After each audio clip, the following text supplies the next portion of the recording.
Global business risks for 2013. What we'll be looking at today is the main items for the global business risks for 2013, which include cyber attacks, loss of data, social media, extreme weather and supply stability. From a recent study, 80% of companies have been losing their data from USB sticks, so that's quite a interesting fact. Now, at the moment now, with the cyber attacks that have been going on, has been a quite security risk to people's data and the way they've been losing things. You see that from the study, over 400 companies have lost 12,000 customer records, which is about $2.5 million. We look at a recent event where Russian hackers hacked into a medical centre after encrypting thousands of patient records and then asked for money so they can get them back. It's just amazing the way that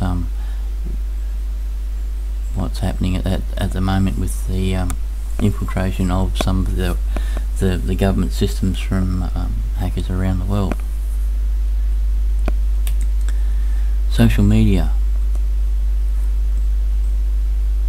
Everyone uses social media at the moment now. It's part of everyone's daily life, but the main risk is your reputation, and it can lead to serious damage to the company's reputation. Two examples would be Whitehaven Coal, where a fraudulent press release was issued from ANZ Bank, which caused a 6% drop in shares, decreasing the value of the company by $300 million. And also the other day, where the Twitter accounts got hacked into and the shares dropped in the US from a fake bombing of the White House. So you can see on how sensitive some of this data is now and the impact it can have on people's business. If we look at extreme weather and flooding and fire, this is quite an interesting part of with all these extra storms and everything that's been going on at the moment. It's caught a lot of businesses and that off guard, and they haven't prepared for, if something happens, if the building burns down or it gets flooded out, then what are you going to do with your data?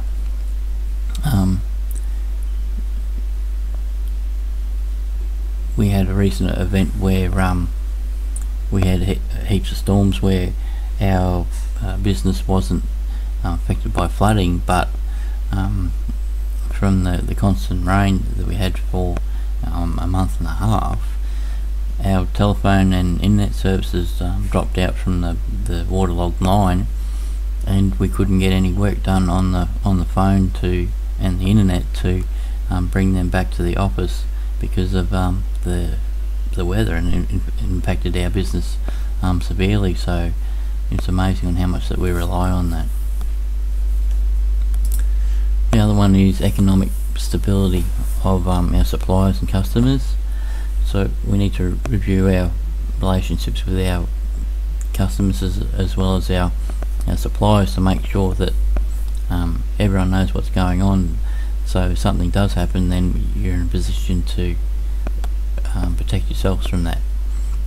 Recent event where a company uses a large lot of steel for mining industry, and the steel company went into liquidation, and they didn't have another steel company as a backup, but they had to get the steel from another company at a higher rate, which decreased his margin, and it made it a bit harder for him to supply the contract to the mining company.